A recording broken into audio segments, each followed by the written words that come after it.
Hola, muy buen día a todos. Mi nombre es Gustavo Lafontaine.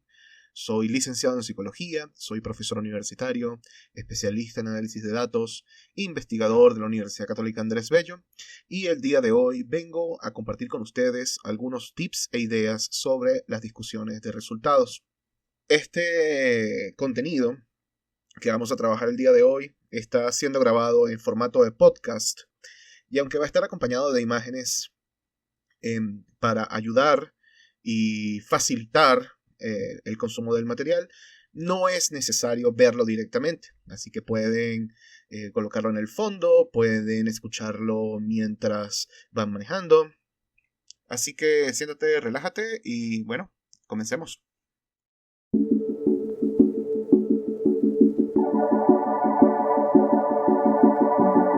SciSpark. Ya saliste del campo, ¿no? Recogiste tus datos, tienes tu análisis de datos listo, tienes una docena de pruebas estadísticas con numeritos y resultados y ratios, etcétera, etcétera, etcétera, etcétera. ¿Por qué si estás en la recta final te sientes tan perdido? ¿No? Es como si una vez que tuviésemos todo esto en la mano, repentinamente vemos frente a nosotros un muro infranqueable. ¿Por qué resulta a veces tan complicado transformar todo este proceso que comenzó con leer, formular una pregunta de investigación, presentar un cuerpo teórico, proponer una aproximación a esa investigación, ejecutarla?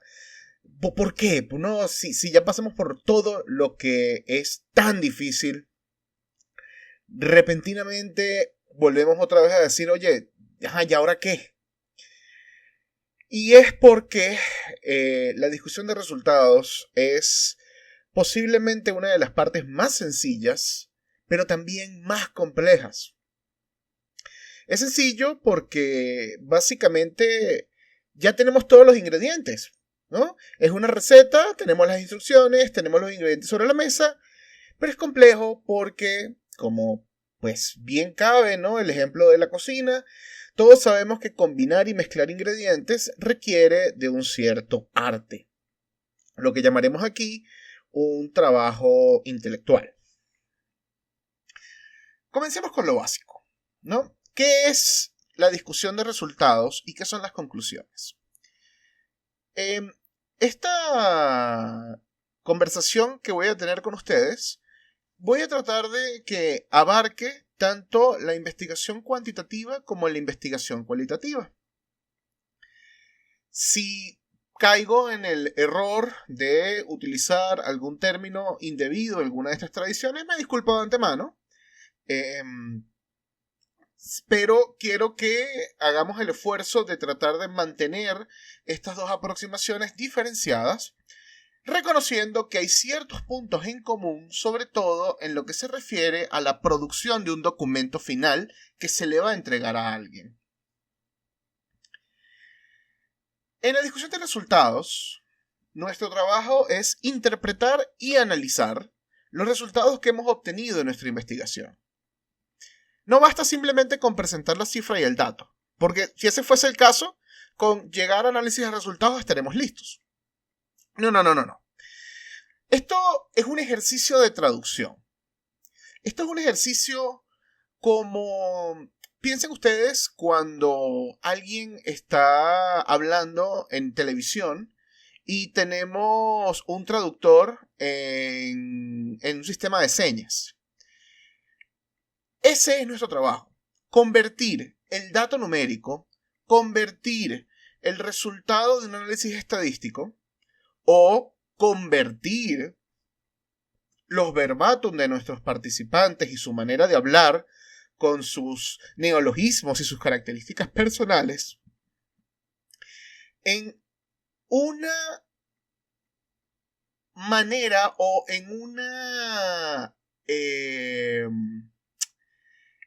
un lenguaje académico que nos va a permitir poner a conversar esto que estamos encontrando con las teorías previas y con lo que otros autores han abordado acerca del tema. Básicamente, es el espacio donde finalmente vamos a poder responder a la pregunta de investigación que nos hacimos al principio. En ese sentido, es importante entender que la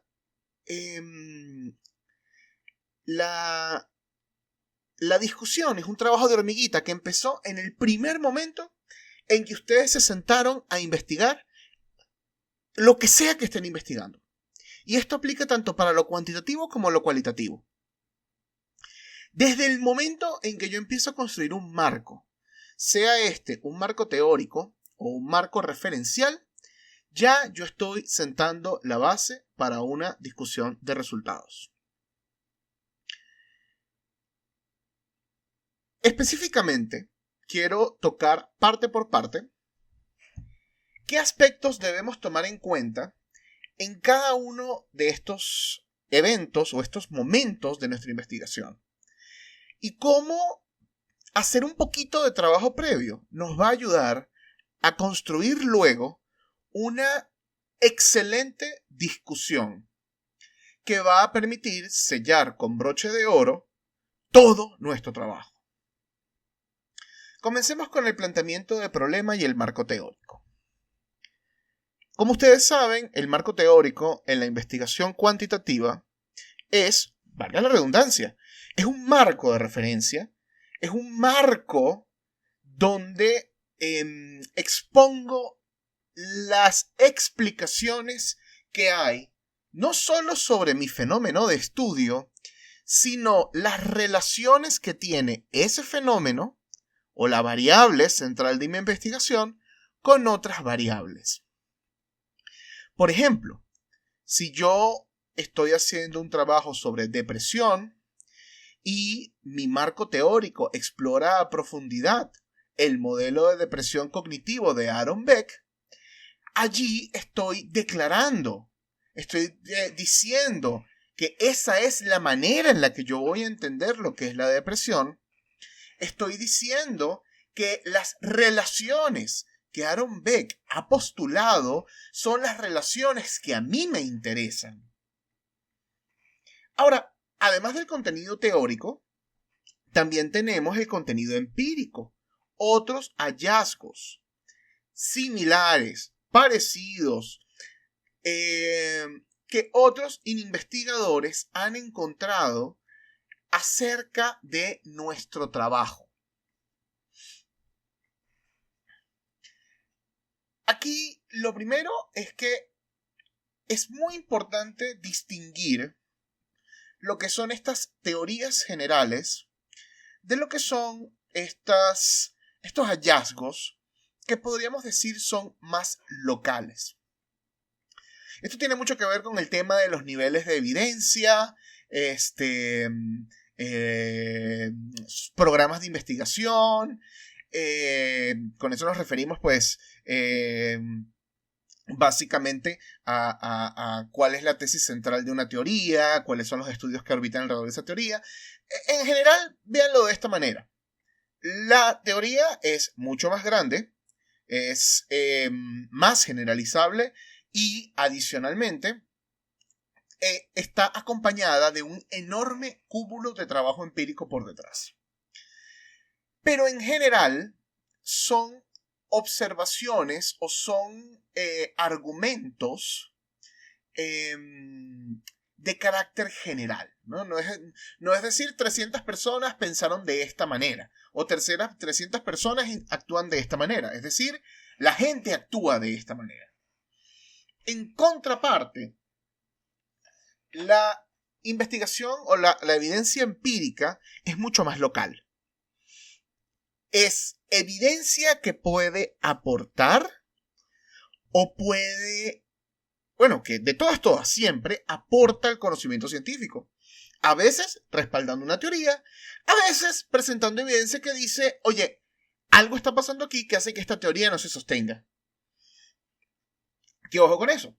Puede ser que la teoría no se sostiene no porque la teoría esté mal, sino porque hay otros factores que el investigador originalmente no se dio cuenta o no tomó en cuenta o que están apareciendo ahora que crean o muestran nuevas interacciones, cosas que no estábamos esperando antes, ¿no? En ese sentido, yo les recomendaría que cuando estén construyendo un marco teórico, lleven una lista o una tablita de contingencia, una tablita donde marquen básicamente el autor, el tipo de contenido, ¿no? Si es una teoría más robusta o si es algo mucho más local, como un hallazgo empírico, y las referencias más importantes o los hallazgos más importantes de ese trabajo. Porque cuando ustedes regresen a la discusión de resultados y tengan que conectar su marco teórico con la discusión y con los datos, esto les va a facilitar muchísimo el trabajo. No van a tener que hacer una excavación en el discurso que ya ustedes hicieron en el marco teórico, sino que tienen este cuadro más sintético, más resumido, más fácil de observar, que de alguna manera lo pueden pensar como una suerte de checklist, ¿no? Voy marcando chaca, chaca, chaca. Esto me interesa, esto me parece, esto no me parece, esto me parece, esto no me parece. Esto es relevante, esto es irrelevante.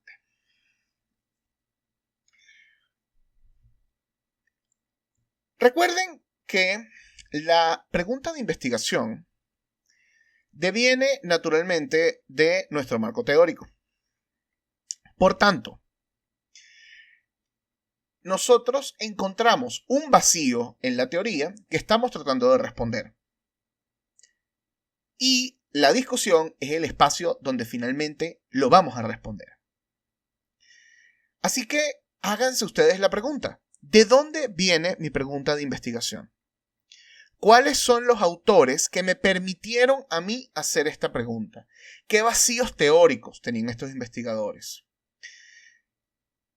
Si pueden responder esa pregunta, tienen el 50% del camino recorrido. Porque básicamente responder a esa pregunta es el objetivo final de nuestra discusión.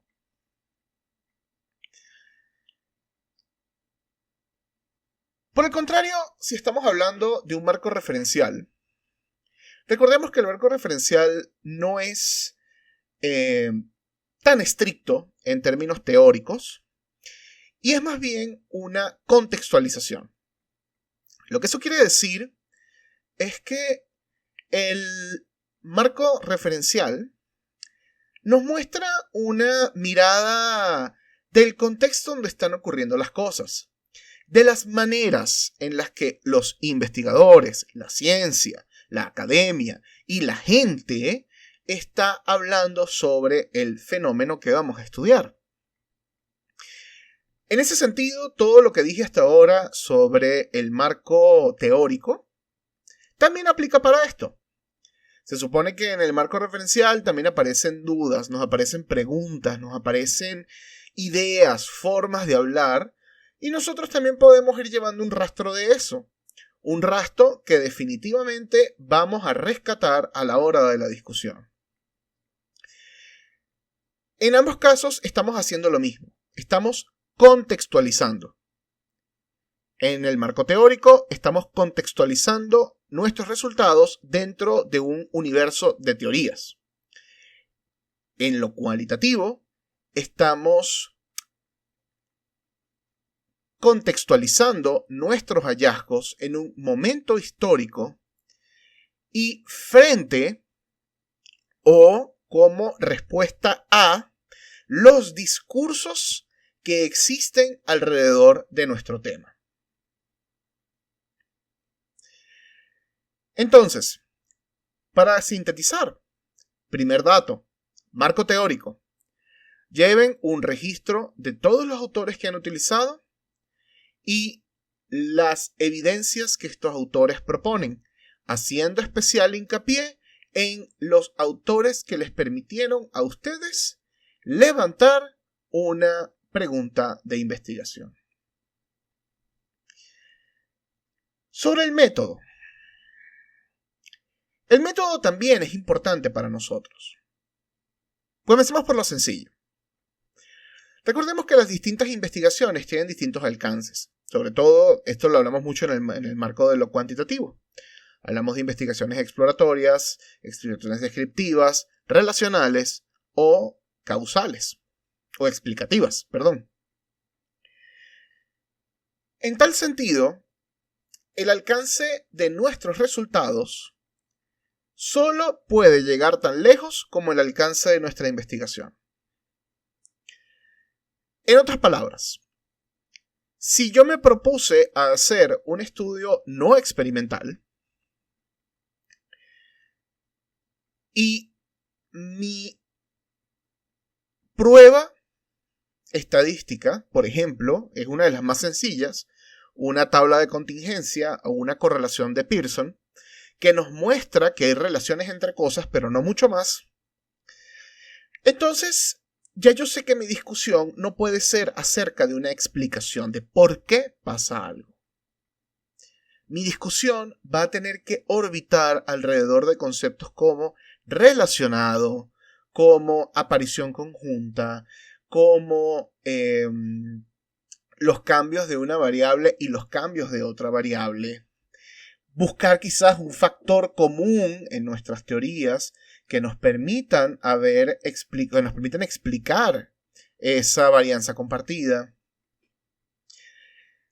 Mientras que si yo me propongo hacer un estudio experimental o un estudio no experimental, pero con suficiente apoyo estadístico como para poder hacer una causalidad o proponer una suerte de causalidad estadística, bueno, excelente. Entonces puedo hablar en términos de influencia, de lo que viene antes y lo que viene después, de esto causa esto, ¿ok? En otras palabras, tener un método claramente definido nos ayuda a nosotros a perfilar el tipo de lenguaje que vamos a utilizar. Aquí, por supuesto, hay otros aspectos que tenemos que tomar en cuenta. Número 1, muestra. ¿Es nuestra muestra del tamaño adecuado?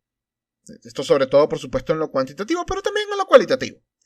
Y de hecho, con lo cualitativo ahorita voy a hablarles de un tópico, pues, que es bastante importante. Pero lo cuantitativo, bueno, es esta muestra representativa. Supongamos que no puede ser, que no pudo serlo, porque por las demandas del propio método tuve que hacer unas pocas observaciones. Bueno, eso está bien, pero eso de entrada me obliga a mí, en mi discusión, a mostrar, ¿no? y hablar en los términos de una muestra pequeña. No puedo, por ejemplo, decir que claramente A explica B porque entrevisté a 20 personas. Puedo decir que hay evidencia. Puedo decir que esto es consistente con fulanito perencenguito. Pero no es suficiente, por ejemplo, para fundar una nueva teoría. Por supuesto que no. Tampoco es que lo estemos buscando, no, pero me disculpan la exageración. Y con respecto a lo cualitativo, bueno, recuerden que en la mayoría de los casos nosotros no vamos a llegar al punto de saturación, que es por grande el mecanismo o el medio más aceptado en el mundo de lo cualitativo de saber cuándo parar el proceso de investigación. Entonces, aquí también Saber que, como estamos, por ejemplo, tenemos restricciones de tiempo, nada más podemos acudir a un número determinado de personas. Y que no se alcanza la saturación. Entonces quedan puntos ciegos para nosotros como investigadores. O nuestra propia posición como intérprete en el trabajo cualitativo. Es un recurso muy importante y que yo recomiendo siempre que la posición del investigador quede manifiesta a nivel de método, que se entienda quién es el intérprete, para que el lector pueda comprender de dónde están viniendo las interpretaciones. En ese sentido, tener en cuenta, tener muy claro cuáles son las implicaciones de nuestro método, va a ayudarnos entonces a armar un discurso coherente y nos va a ayudar a ser honestos a la hora de explicar el valor de nuestros resultados. Y ese es el último punto que quiero tocar para este video. Resultados. Al igual, y esto va de la mano con el método, por supuesto. El tipo de análisis que yo uso va a guiar de forma directa el tipo de discusión que yo voy a tener. Si yo, por ejemplo, en mi análisis descriptivo, en un análisis previo de mis datos, encuentro que hay unas diferencias significativas entre hombres y mujeres, de repente algo que no tenía previsto y que apareció espontáneamente durante mi investigación, eso ya de una vez es combustible para la discusión.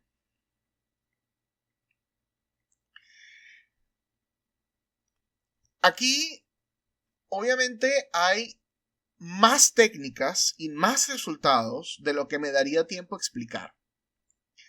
Así que, en lugar de ir paso por paso, mi invitación es que hagamos algo muy parecido a lo que recomendé con el marco teórico. Hacer una lista de cada uno de los hallazgos que vamos encontrando en el análisis de nuestros datos. ¿Es esto significativo o no? ¿Hay diferencias entre grupos o no? ¿Qué tan fuerte es una relación? ¿Qué tan débil es una relación? ¿Hay una distribución normal en los datos o no? ¿El instrumento psicométrico que estoy usando para medir es consistente? ¿Es confiable? ¿Tiene validez de constructo? ¿O la evidencia me dice que tengo que tener cuidado con eso? Tomen nota de cada una de estas observaciones, porque cuando llegamos y empezamos a escribir nuestra discusión, esto nos va a dar luces sobre cómo vamos a presentar la información. Esto es apenas una breve introducción. En próximos audios hablaremos entonces sobre cómo construir los resultados, sobre cómo triangular, un concepto que me estoy robando completamente de lo cualitativo, pero que creo que les va a hacer muchísimo bien. Cómo argumentar o presentar un resultado, cómo hacer una buena integración con la teoría y qué diferencias hay entre una discusión y unas conclusiones de nuestro estudio. Les deseo feliz día y nos vemos en los próximos audios.